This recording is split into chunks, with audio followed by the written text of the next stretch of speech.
Aleluya. Alabado sea tu nombre, Padre Santo. Exaltado sea tu nombre, Señor. Lava tu cara. Unge tu rostro con aceite. Unge tu cabeza con aceite. Para no mostrar a los hombres que hay uno.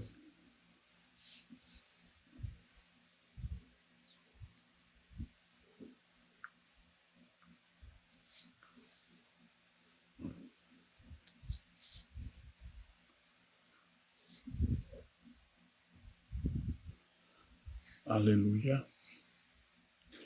Aleluya. Alabado sea tu nombre, Señor. Exaltado sea tu nombre, Padre. En el nombre de Jesús. Gracias. Gracias, bendito. Gracias, precioso. Gracias, glorioso Dios. Te alabamos, Señor. Te exaltamos, Padre. Te bendecimos, Señor Santo. Santo, santo, santo, santo. Aleluya. Una disculpa por llegar a esta hora. Voy llegando. Ando en el agua. Damos gracias a Dios, hermanos, por su misericordia, por su poder, por su bondad, por su gran amor. Padre, aquí estamos. Te rogamos que glorifiques tu nombre, Padre Santo. Santificado sea tu nombre y que venga tu reino, Padre.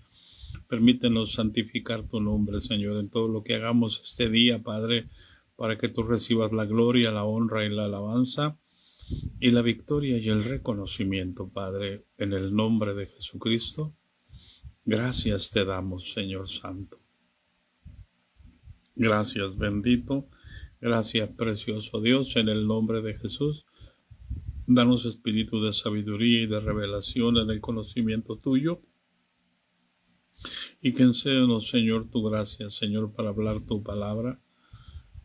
Con gracia, Padre, y con virtud, Padre, para que tu nombre sea glorificado. En el nombre de Jesucristo. Amén. Aleluya, paz de Cristo, discípulos. Aquí estamos, hermanos. Damos gracias a Dios por su misericordia, por su poder y por su bondad. Aleluya. Santo es tu nombre, Padre. Poderoso es tu nombre y glorioso es tu nombre. Aleluya. Hemos estado hablando, hermanos, estos últimos 2 días acerca de hacer las cosas sin amor. Es como vivir alejado de Cristo. Si Cristo está en nosotros, no podemos hacer las cosas, hermanos, en la carne. No podemos ignorar, porque entonces en aquel día somos los mejores candidatos para que se nos diga no te conozco. Y qué triste que el Señor tenga que decir no te conozco habiendo estado morando con nosotros. Hay quienes viven con su esposo y no lo conocen. Hay quienes viven con sus hijos y no conocen a sus hijos. Saben que sus hijos hacen un montón de cosas y fechorías y cuando les preguntan, no, es que mis hijos son tan buenos, es que les están haciendo esto, es que les están haciendo esto otro, es que mis hijos no saben hacer nada malo, ¿sí? Cuando es lo único que sabemos hacer todos los hombres. No podemos nosotros tapar el sol con un dedo, hermanos. Por eso es tan importante que nosotros nos demos cuenta y nos escudriñemos a nosotros mismos. Porque si somos el templo del Dios viviente, ¿qué cuenta le vamos a dar al Señor? Paz de Cristo. Hermano, hermana, esto es un discipulado.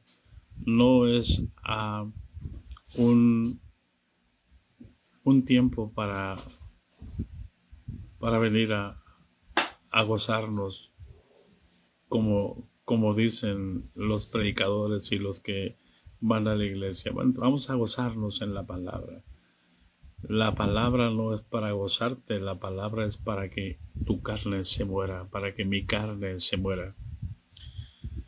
Yo no alcanzo a entender más que de esa manera, más que para darle por el lado a la gente, para que la gente siga creyendo de una manera equivocada. Y eso es precisamente lo que hace el Satanás. Y el apóstol Pablo dice: mucho me temo que la serpiente con su astucia los vuelva a engañar como engañó a Eva. ¿Qué hizo el Satanás? Le dio por su lado solamente. ¿Qué hizo Pedro cuando Jesús dijo, es necesario que el Hijo del Hombre vaya a Jerusalén y muera y padezca mucho en manos de los principales y de los sacerdotes y sea crucificado? ¿Qué dijo Pedro? No, Señor, no permitas que eso te acontezca. ¿Y qué le contestó Jesús? Apártate de mí, Satanás, porque eres tropiezo a la obra de Dios, porque no pones tus ojos en las cosas de Dios, sino en las de los hombres. Así que tengamos cuidado, hermanos, para que nuestro galardón no sea pasado a otra persona, para que nuestra corona no sea dada a otra persona. Hay solamente quienes están esperando hacer caer a una persona para agarrar su posición. Hay quienes están esperando, escuche, que una persona deje el lugar para agarrar su posición.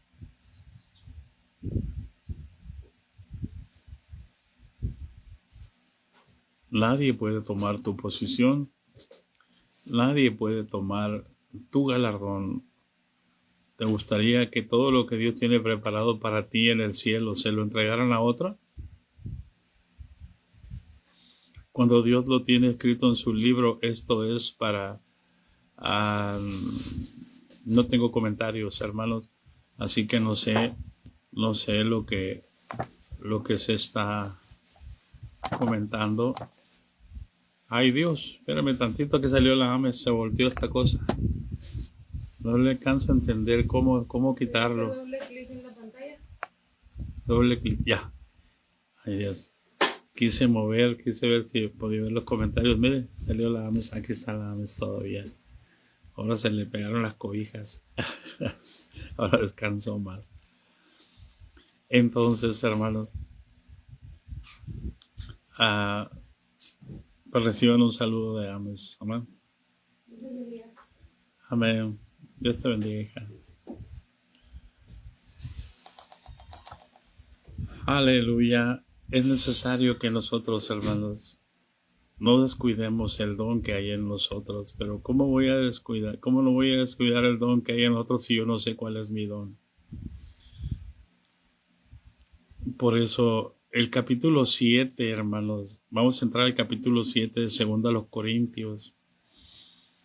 Así que, dice así: así que, amados, puesto que tenemos tales promesas, limpiémonos de toda contaminación de carne y de espíritu, perfeccionando la santidad en el temor de Dios. Aleluya. ¿Y qué es el temor de Dios, hermano? ¿Cómo se perfecciona la santidad? Voy de nuevo. Capítulo 11 de Isaías, versículo 1, 2 y 3. Saldrá una vara del tronco de Isaí y un vástago retoñará de sus raíces, y reposará sobre él espíritu de Jehová, espíritu de sabiduría, espíritu de inteligencia, espíritu de consejo, espíritu de poder, espíritu de conocimiento y espíritu de temor de Jehová. 7 espíritus que estaban sobre Jesús. Y el propósito de esa plenitud que iba a estar en Jesús era para hacer lo que dice el versículo 3, y le hará entender diligente en el temor de Jehová. Y enseguida explica lo que es el temor de Jehová. Dice, no juzgará según la vista de sus ojos. Paz de Cristo. Escucha por amor de Dios y haz que estas palabras se metan en tu corazón. En la ley de Moisés, por el testimonio de 2 o de 3 personas, la persona a que se acusaba moría irremisiblemente.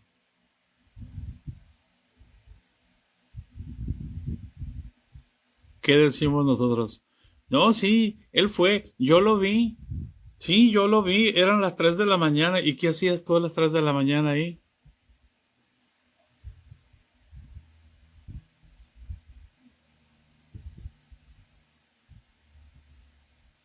Buscando ocasión de hacer tropezar a tu hermano.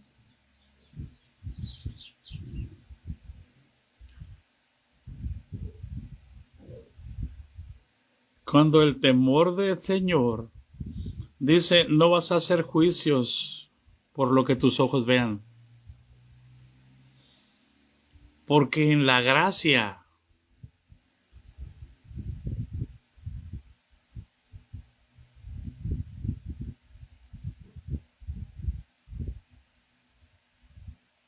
es Dios obrando en todos los corazones, aún en los no creyentes y en los creyentes.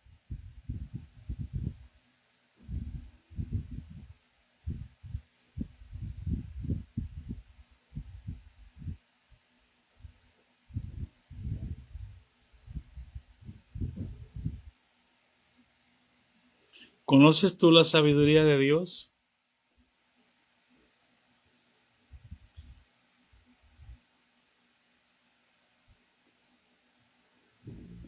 ¿Hay alguien en casa? En la gracia no es así. La ley se contrapone a la gracia.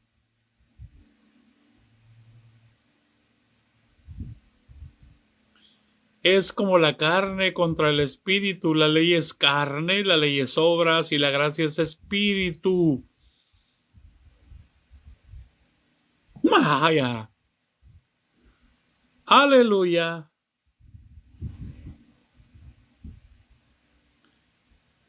¿Hay alguien en casa? Por eso es que no podemos mezclar la ley con la gracia. El temor de Dios es, no juzgará, dice textualmente, según la vista de sus ojos. Por eso es que cuando le trajeron a aquella mujer sorprendida en el adulterio, te parafraseé lo que te dije ahorita, te parafraseé eso. ¿Qué andaban haciendo? Espiando a esa mujer. ¿Cuál era su móvil? Era tentar a Jesús. Pero qué sangre propia para ir a sacar a una mujer encuerada, desnuda, para traérsela a Jesús. ¿Y por qué no trajeron al hombre con el que estaba haciendo el adulterio?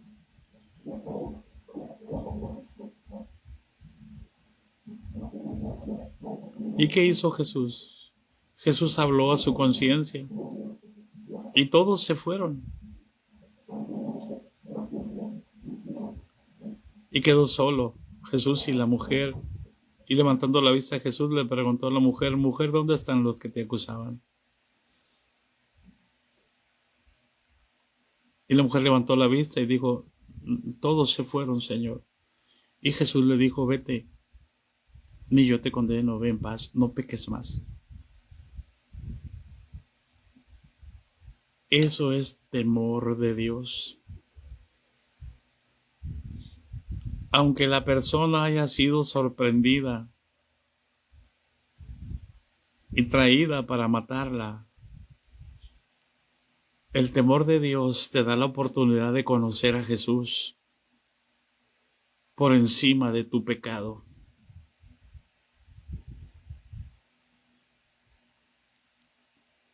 Escucha. El temor de Dios te da la oportunidad de volverte a encontrar con Jesús por encima de tu pecado.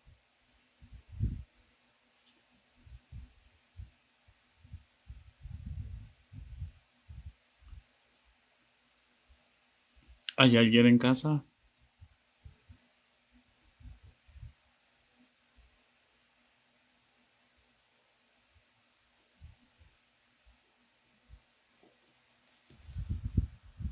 Por eso dice el pasaje, así que, amados, puesto que tenemos tales promesas, limpiémonos de toda contaminación de carne y de espíritu. ¿Para qué condenas un alma? ¿Con qué afán la condenas? ¿Con el espíritu? ¿Eres tú el padre de los espíritus? ¿O con tu carne?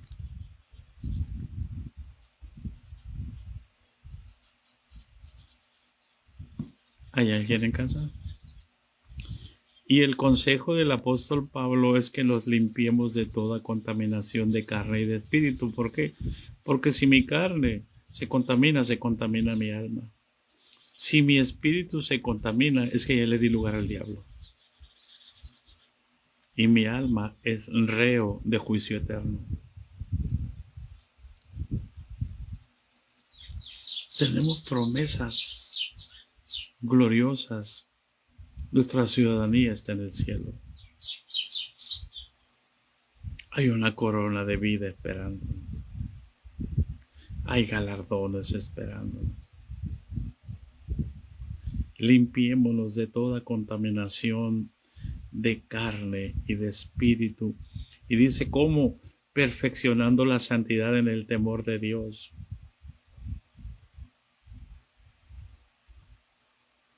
Entonces, ¿qué tenemos que hacer, hermano?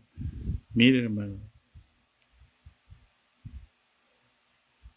Fíjese bien en la ley para que entienda la gracia obrando en medio de la ley. En la ley Dios levanta al profeta Oseas y le dice, toma una adúltera y cásate con ella.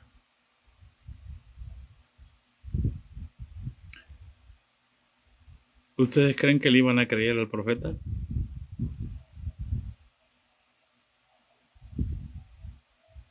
Antes no lo apedrearon.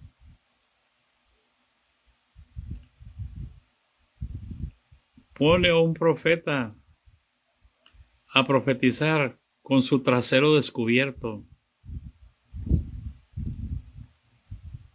Pone a un profeta y le dice, vas a cocer tu alimento con excremento humano.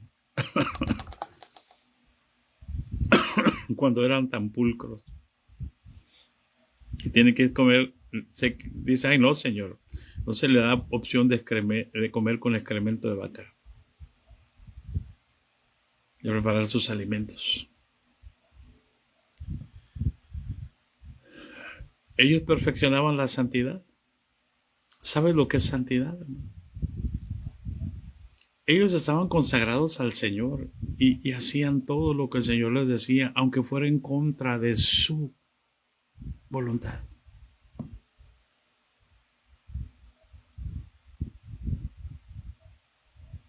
Porque la obediencia a la palabra es lo que nos santifica. Santifícalos en tu verdad, tu palabra es la verdad.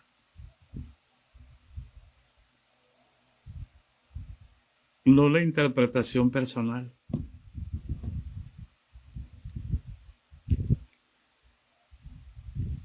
Limpiémonos de toda contaminación de carne y de espíritu. Y enseguida dice, escucha por amor de Dios. Dice en el versículo 3, no juzgará según la vista de sus ojos. Y enseguida dice, no arguirá por lo que oigan sus oídos. O sea, no va a sacar argumentos, ni a favor ni en contra, por lo que oigan sus oídos. ¿Hay alguien en casa? Alguien te va a venir a hablar, vamos a decirlo así.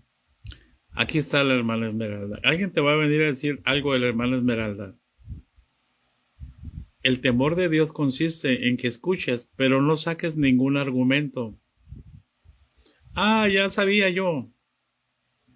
Eso no, ¿de dónde proviene eso? ¿Del espíritu?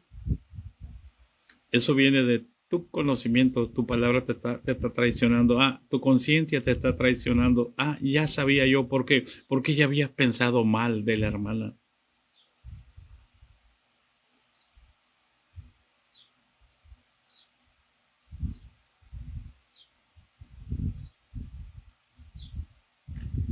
¿Hay alguien en casa?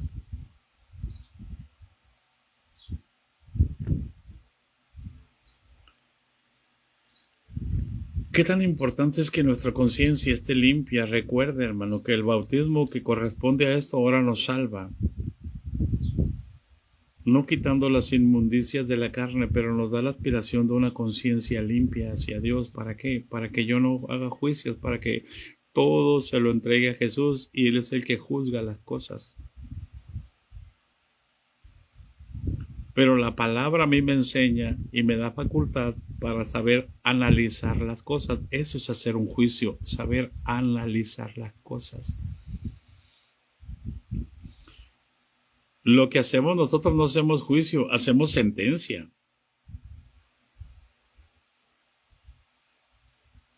O sea, actuamos como jueces.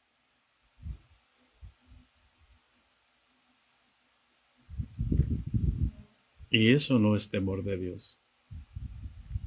Eso es justicia propia.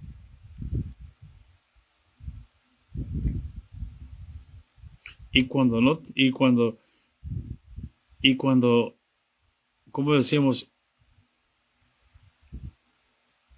y cuando somos jueces, y cuando tenemos autoridad sin amor, ¿qué somos? Somos implacables, hermano. Somos tiranos. No tengo comentarios. Así que, hermanos, tenemos que perfeccionar. Así se perfecciona la santidad. No juzgando por lo que vemos, ni menos por lo que oímos, porque no nos consta. No sabemos cuál es el móvil, qué es lo que Dios está haciendo en la persona que la vemos haciendo alguna cosa. No sabemos si es por necesidad, no sabemos por qué lo está haciendo. Simplemente tenemos que mantenerlos neutrales y buscar tener misericordia de la persona. ¿Cuántas veces ha leído usted ahí que va un policía, va un muchacho y roba cosas de un mercado y se va a su casa y va el policía y entra a su casa y se da cuenta que no tienen, que le lleva comida a su mamá? Y en lugar de meterlo a la cárcel, va y le compra una despensa y se la lleva.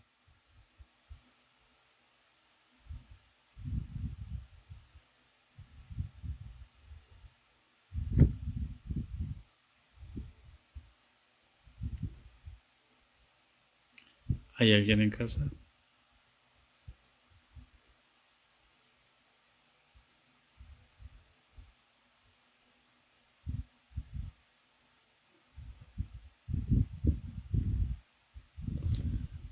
Tenemos que perfeccionar la santidad en el temor de Dios. Tenemos que ser misericordiosos, no jueces. ¿Por qué? Porque juicio sin misericordia se hará sobre aquel que no tenga misericordia. Y la misericordia triunfa sobre el juicio.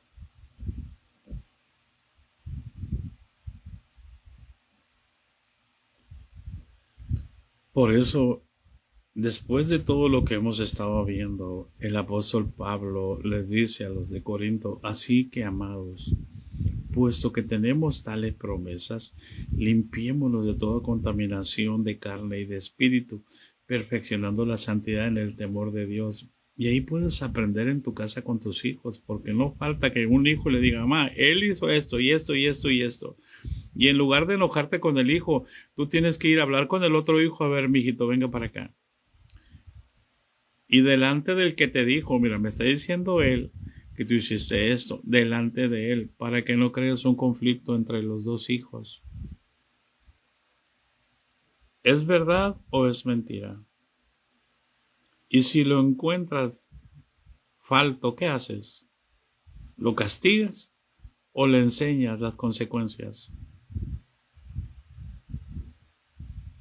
¿O le das tú lo que necesita para que él aprenda a pedir antes que agarrar?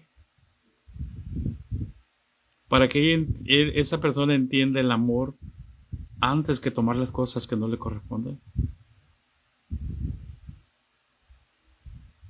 Para que él aprenda que su sí sea sí y que su no sea no.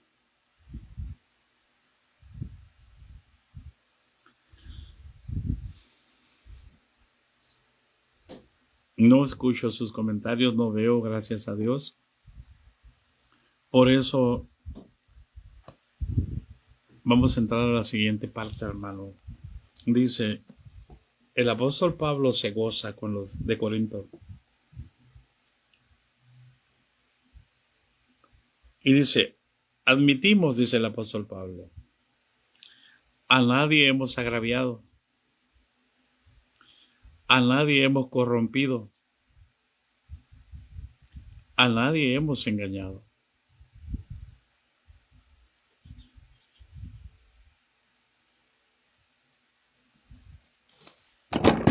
Santo. ¿Hay alguien en casa?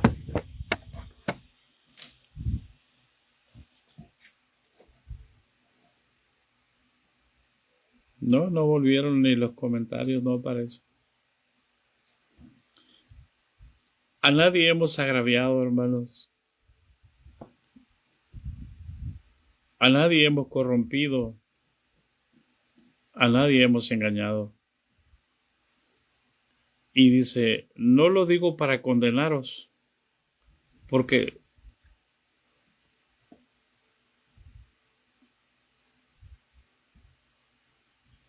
siempre he tenido ese problema,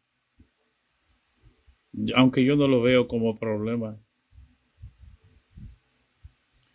Cuando iba a predicar a las campañas decían, cuéntale el problema al hermano Guadalupe, y decía otro, no, no se lo digas, ¿verdad? Te va a responder el Señor a través de él, escúchalo predicar.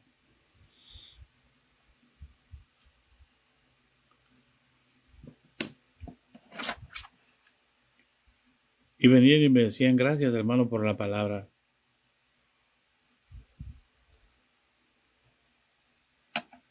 Pero cuando Jesús hablaba también, decían de Jesús, hey, con lo que estás diciendo nos agravias también a nosotros. Paz de Cristo. ¿Por qué?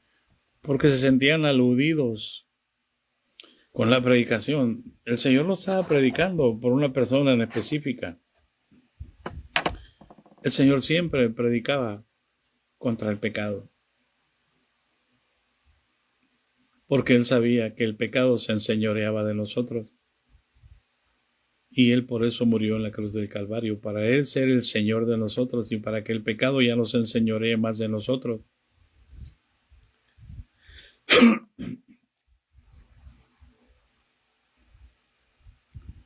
¿Sabe lo que es corromper? ¿Sabe lo que es agraviar?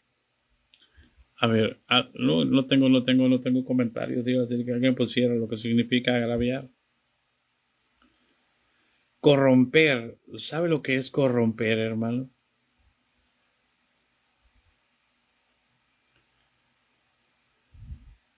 Engañar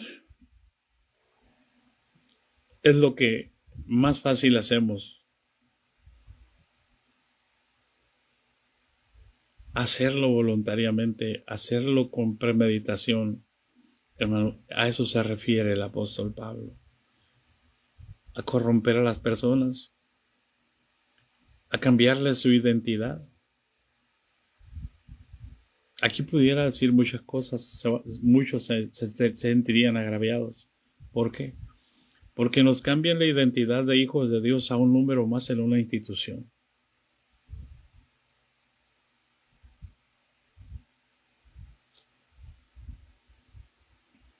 Por eso dice, no lo digo para condenaros. ¿Por qué? Porque hay muchos que se sienten agraviados.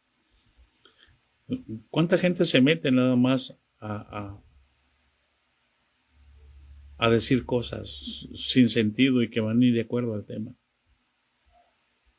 Porque se sienten agraviados. Porque, como dice el dicho, les queda el chaleco. Entonces, lo que se dice aquí no es para condenar. Por eso dice el apóstol, pues, como ya os he dicho antes, no estáis en vuestro corazón para morir. Perdón, como ya os he dicho antes, que estáis en nuestro corazón para morir y para vivir juntamente. ¿Por qué? Porque no se puede vivir si primero no mueres. Entonces la palabra te va a lastimar. Entonces la palabra te va a doler, pero si la pones en práctica vas a encontrar vida. Como aquella, como aquella palabra que Jesús dice en la anécdota, estaba hablando acerca de la segunda milla y les dice, si alguien te obliga a llevar una carga por una milla, ve con el 2. Y eso era lo que hacían los soldados romanos con los judíos, como eran esclavos de los romanos. Cualquier soldado romano que miraba a un judío le decía, llévame esta carga, cárgame mis arreos de guerra, cárgalos por una milla. Ese era el castigo que les infligían los romanos. Y estaba un joven ahí que le había pasado eso.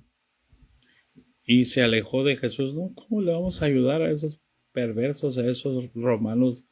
No, no, no, no. Y se enojó, se fue.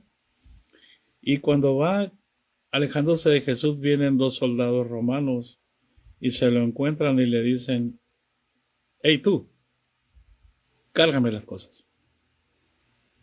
Y tenía que hacerlo. Y allá va, enojado. Pero cuando va enojado, le retruenan, le resuenan las palabras de Jesús en su mente, en su conciencia. Y escucha y dice, si alguien te obliga a llevar una milla, una carga por una milla, ve con él 2. Y cuando la palabra de Jesús le suena en su mente, la molestia y el coraje que llevaba le desaparece. Y empieza un gozo a llenar su corazón.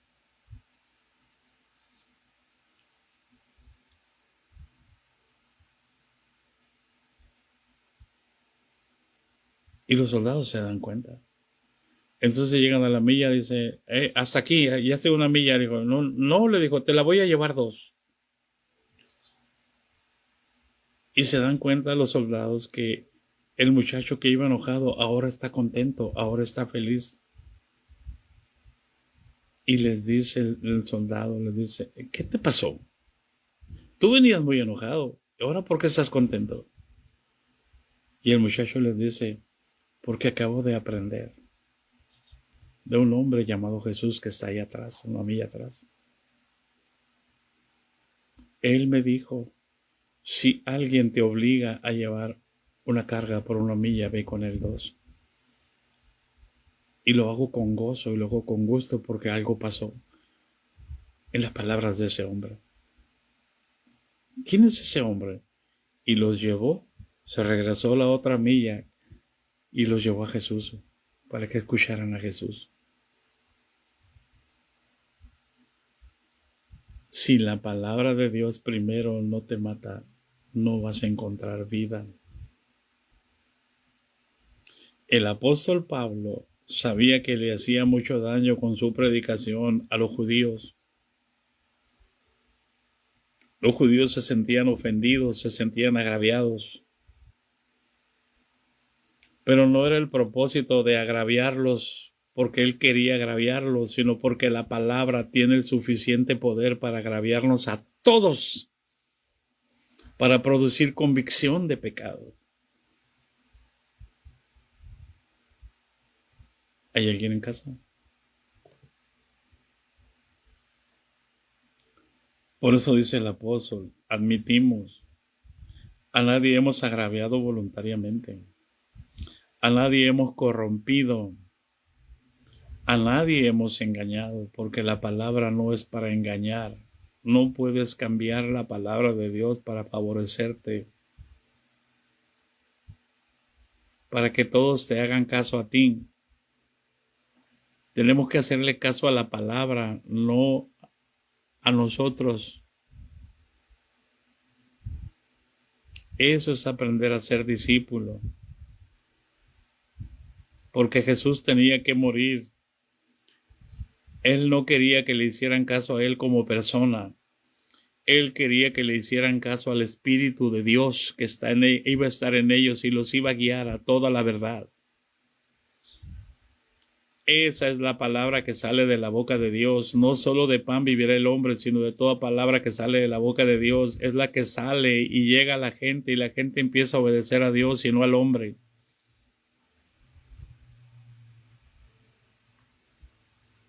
¿Hay alguien en casa?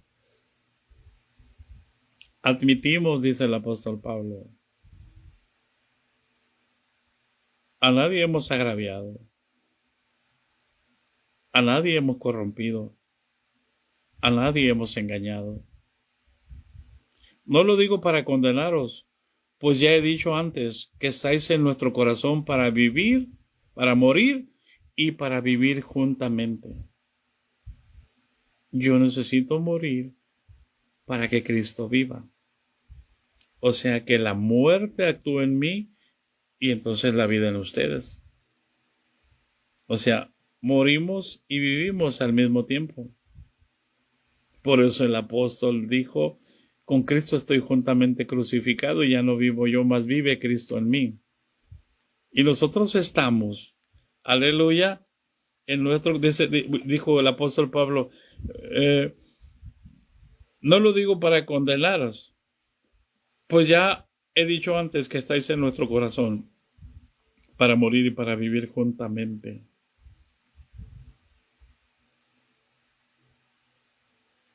No vas, hay un canto que dice, la canta creo que es Juan Carlos Alvarado. No basta solo con decir, no es suficiente solo con querer hacer. Es necesario morir. ¿Hay alguien en casa?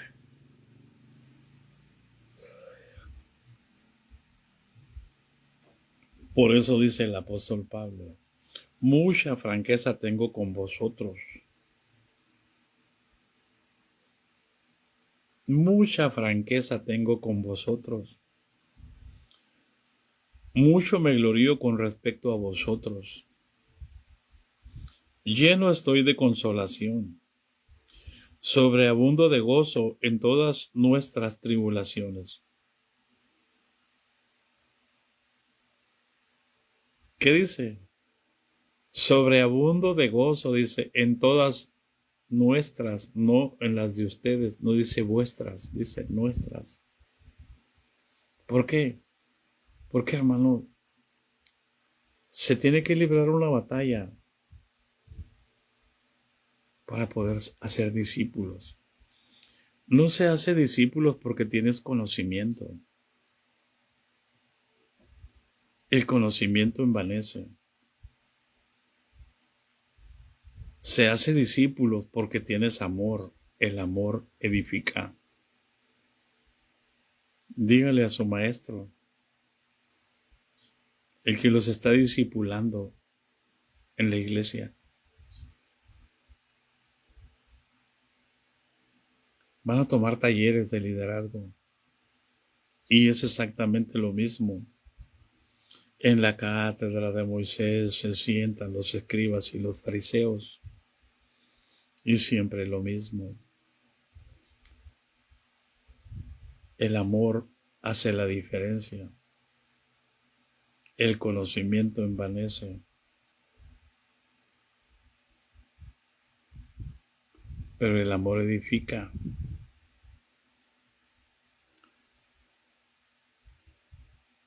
Y para amar tienes que soportar.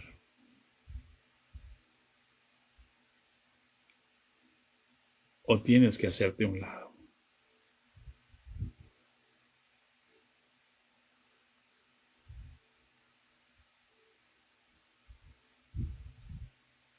¿Hay alguien en casa? Dice, mucha franqueza tengo con vosotros, mucho me glorío con respecto de vosotros. Lleno estoy de consolación, sobreabundo de gozo en todas nuestras tribulaciones. O sea, en las tribulaciones que él tenía, por la lucha que él sostiene, por cada uno de nosotros. O sea, él se gozaba porque sabía que los ataques que el diablo le enviaba a él eran porque había vencido y había el Espíritu de Dios llegado a otra persona.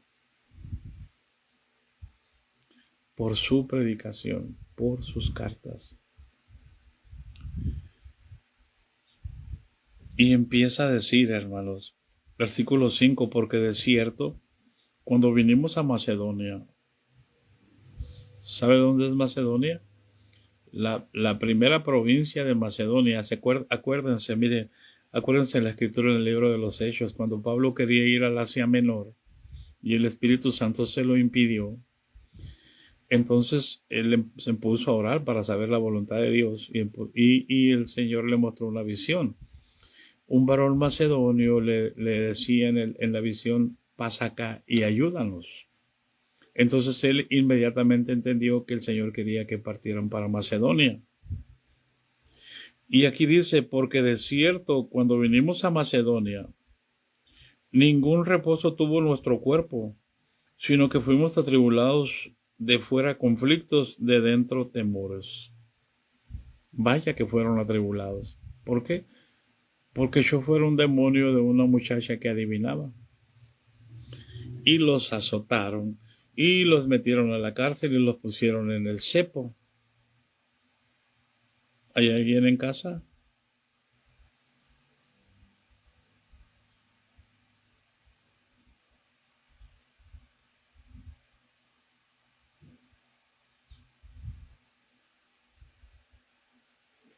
Porque de cierto, cuando vinimos a Macedonia, ningún reposo tuvo nuestro cuerpo, sino que en todo fuimos atribulados. De los de afuera, del platero Demetrio, que levantó a toda la ciudad de Filipos para que azotaran a Pablo.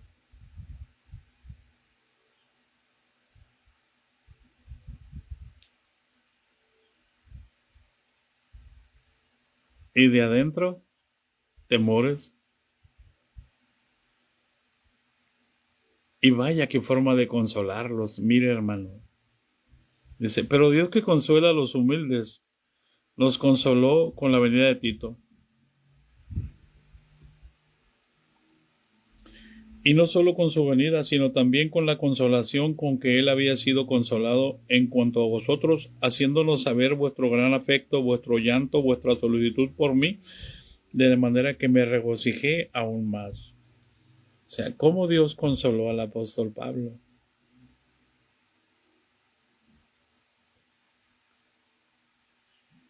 Amén. ¿Cómo lo consoló, hermano? Aquí está diciendo cuando viene una persona, pero el mayor consuelo es cuando estaban cantando en la cárcel a medianoche. Cómo descendió el Espíritu Santo, la cárcel fue sacudida por un terremoto y las puertas se abrieron y todas las cadenas de los presos cayeron de sus manos y quedaron libres. y cómo el carcelero iba a quitarse la vida, y les dijo, hey, no te hagas eso, aquí estamos, y cómo el carcelero se los llevó a su casa, les dio de comer, les dio de cenar, perdón, y les puso alojamiento y les lavó las heridas, y se bautizó el carcelero y su casa.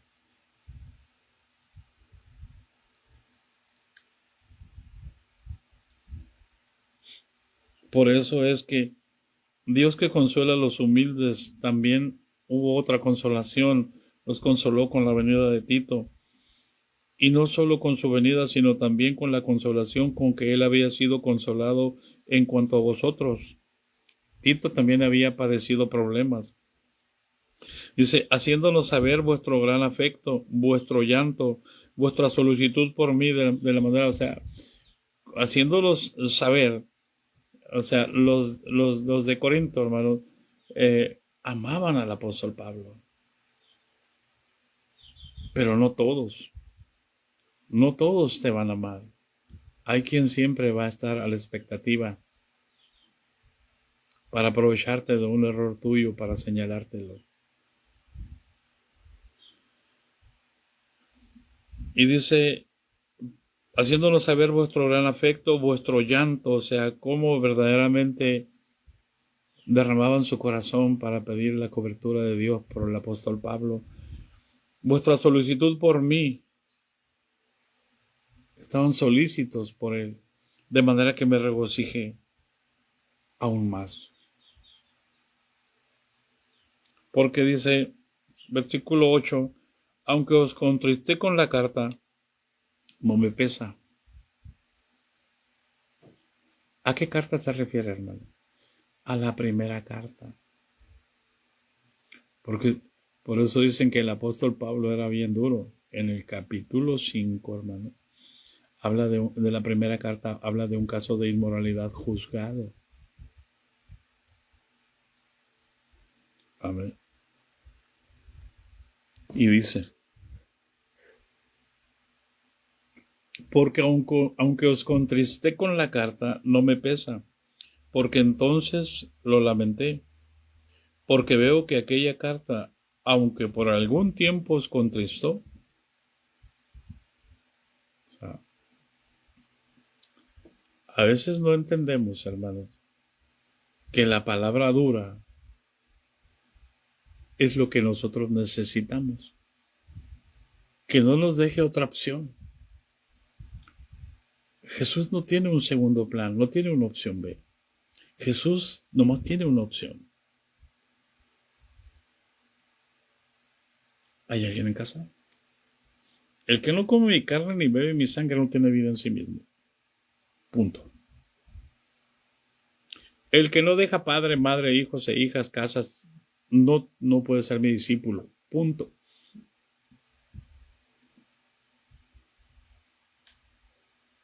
Pero todos nosotros, ¿cómo estamos ahora?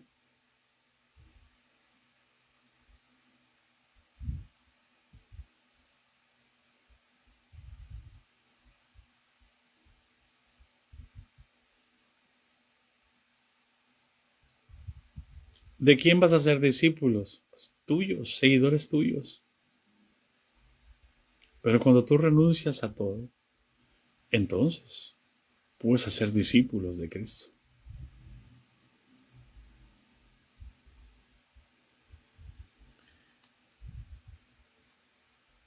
Y cuando el apóstol escribe esa carta, hermano, ahorita vamos a ver por qué él escribe.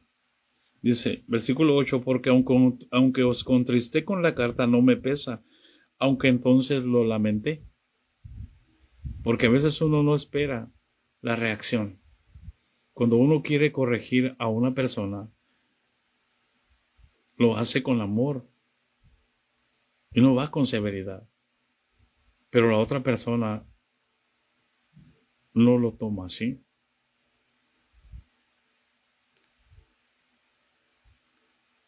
Porque veo que aquella carta, aunque por algún tiempo os contristó, dice el apóstol Pablo, ahora me gozo en que hayáis sido contristados. No porque hayáis sido contristados, sino porque fuisteis contristados para arrepentimiento. porque habéis sido contristados según Dios, para que ninguna pérdida padecieseis por nuestra parte. Porque la tristeza que es según Dios produce arrepentimiento para salvación, de que no hay de qué arrepentirse, pero la tristeza del mundo produce muerte. Aquí hay algo bien importante que comentar, hermano. Cuando escuchas la palabra de Dios y te contristas, bueno, vamos a decir te contristas, pero te enojas.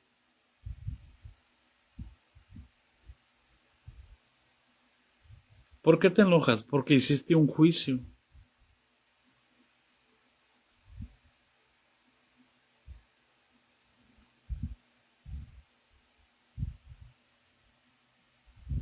El apóstol no estaba haciendo juicio, estaba preocupado por la situación de lo que estaba pasando en Corinto.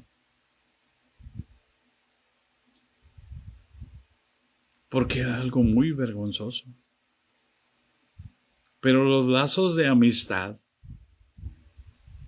a veces son más fuertes que el reino de Dios.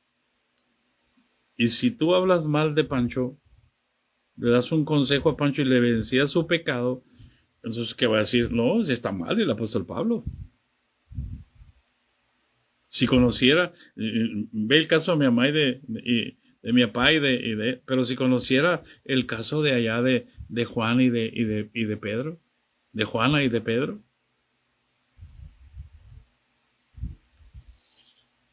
allá viene en casa. ¿Cuántos problemas hay en una iglesia? ¿Y cuántos alcanza a ver el pastor? A veces no alcanza a ver ninguno, porque está tan metido en sus problemas. Y nosotros hacemos el juicio.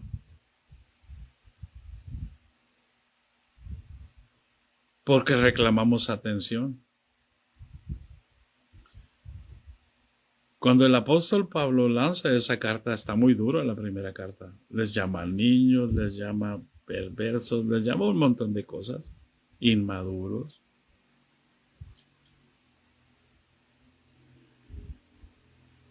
Y los espanta a todos. Y se contristan. Pero se contristan, dice el apóstol Pablo, y empiezan a esforzarse por alcanzar una madurez. Fueron contristados para arrepentimiento. Porque dice, porque habéis sido contristados según Dios, para que ninguna pérdida padecieseis por nuestra parte.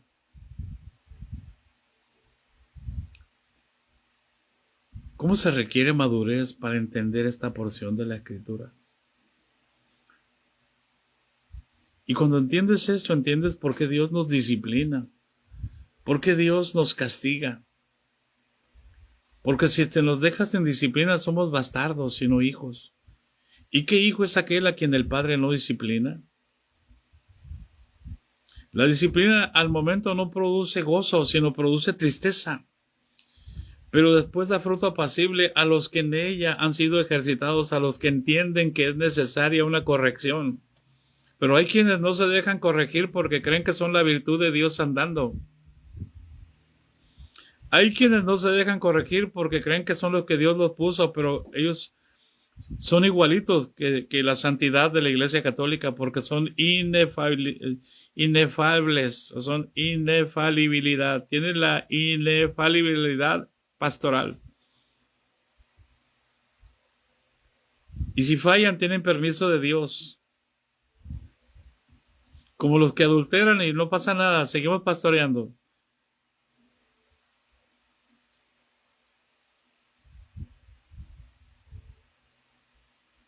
O sea, ellos no se contristan.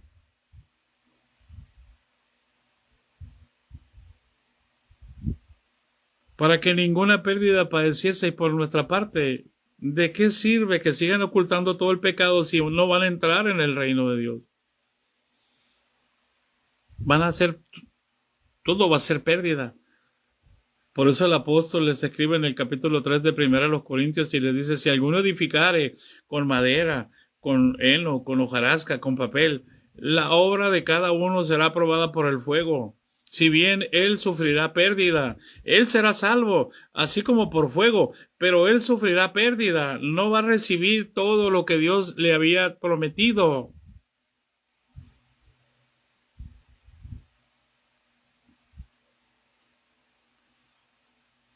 Y para eso se requiere disciplina.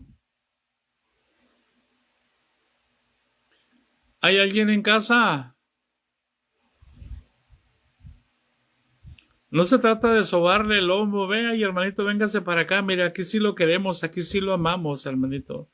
Ay, hermanito, venga, es que el hermano es bien duro, es que el pastor ese es bien duro. Acá sí te vamos a dar ministerio, mira, acá sí vamos a organizar eventos y tú nos vas a apoyar. Paz de Cristo, hermanos.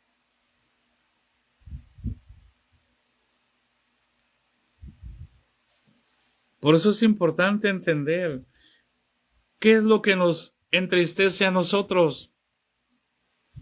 Porque la tristeza que es según Dios produce arrepentimiento para salvación, para arrepentirnos, para reconocer que estamos haciendo mal y para dejar de practicar el mal y volvernos a Dios. ¿Por qué? Porque un corazón contrito y humillado no lo desprecia el Señor.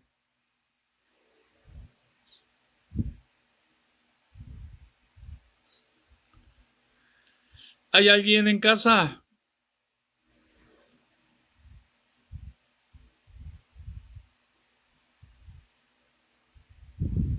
Pero la tristeza del mundo, hermano, produce muerte. Es que me están quitando.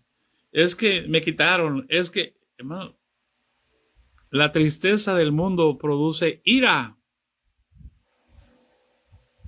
No produce arrepentimiento, produce remordimiento.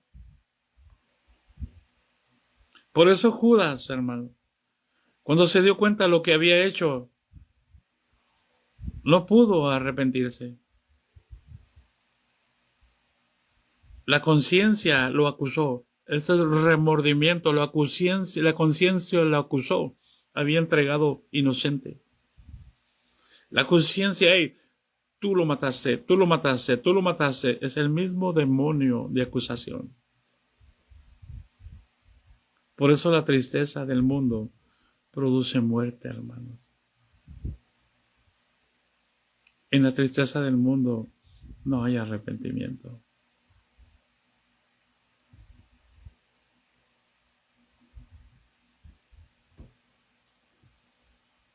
Y dice, versículo 11, porque he aquí esto mismo,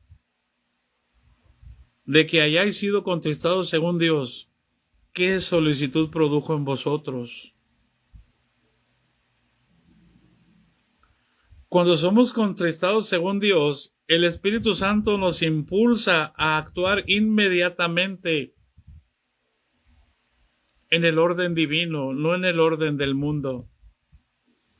Por eso dice, porque he aquí esto mismo, que hayáis sido contristados según Dios, ¿qué solicitud produjo en vosotros? ¿Qué defensa? ¿Qué indignación? ¿Qué temor? ¿Qué ardiente afecto? ¿Qué celo? ¿Y qué vindicación? En todo os habéis mostrado limpios en el asunto. ¿Por qué?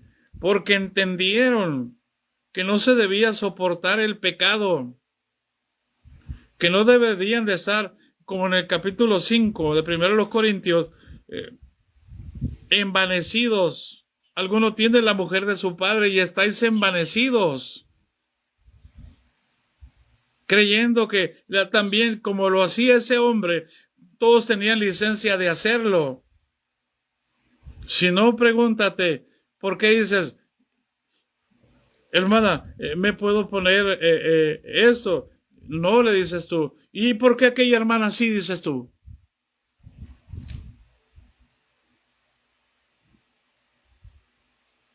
Y tú dices a tus hijos, yo recuerdo que mis niños me decían, y lo decían mis niños, no podemos andar corriendo en el templo. Y los sentaba conmigo. Y miraban que los hijos del pastor corrían, subían y bajaban.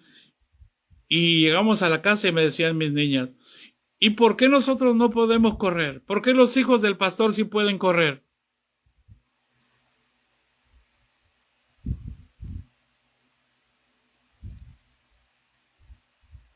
¿Hay alguien en casa?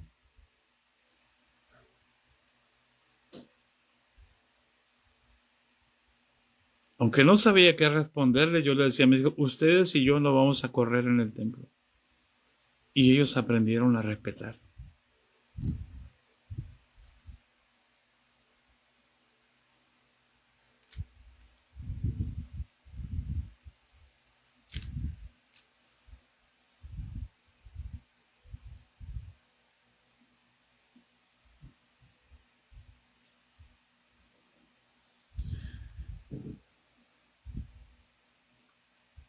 Es una tristeza que Dios te va a consolar. Va a haber un fruto de justicia después de que hayan sido ejercitados. Ay, qué duro el hermano. ¿Mm? La misma serpiente hablando. Ay, qué duro. Ay, hemos ido a predicar mi hija y yo. Y luego que termino de predicar, le dicen a mi hija, ay, qué duro es vivir con un papá como el tuyo, ¿verdad? Le dice a mi hija, no, no es duro.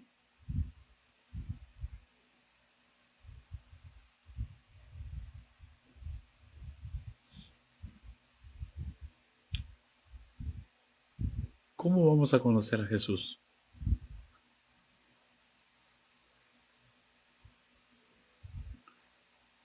Qué duro es vivir, hermano, con hijos fuera del camino de Dios. ¿Por qué? Porque no fuiste constante en la disciplina. Qué duro es tener que ocultar el pecado de tus hijos para guardar las apariencias. Qué duro es engañarte a ti mismo, sabiendo que el Señor sabe todas las cosas.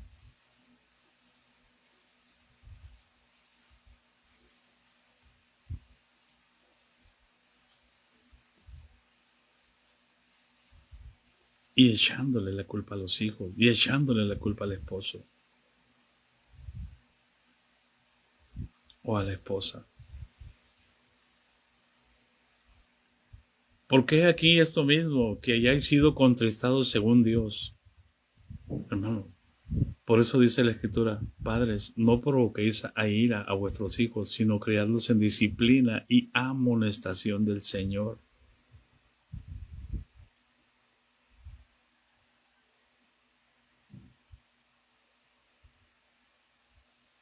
Aquí nos vamos a quedar, hermano, ya me pasé de tiempo.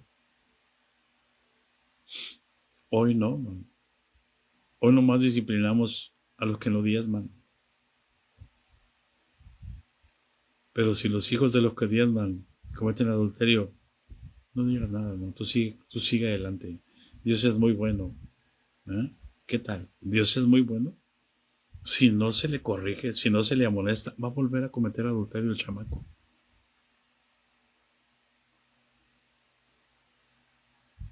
Si no se le disciplina, va a volver a repetirlo. ¿Por qué?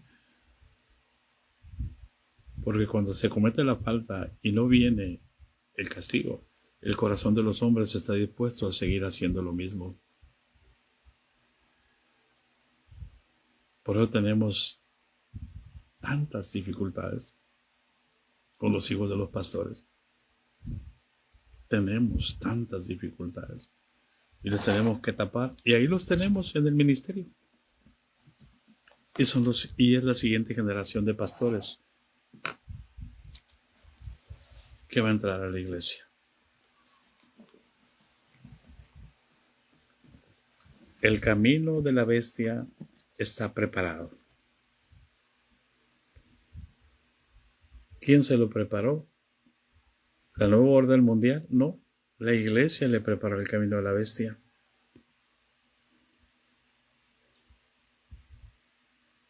¿Por qué? Porque tomamos licencia para todos sin consultar a Dios. Y aquel que no tiene licencia para hacer algo sin que Dios se lo autorice, nosotros como iglesia se lo autorizamos. ¿Por qué? Porque Dios no sujetó el mundo venidero a los ángeles, sino se lo sujetó a la iglesia.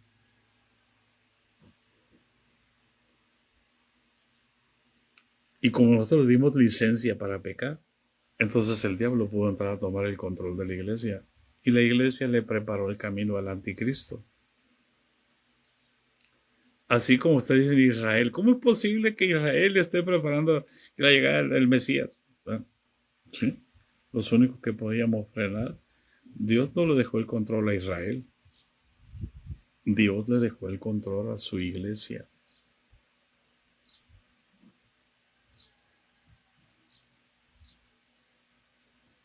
Así que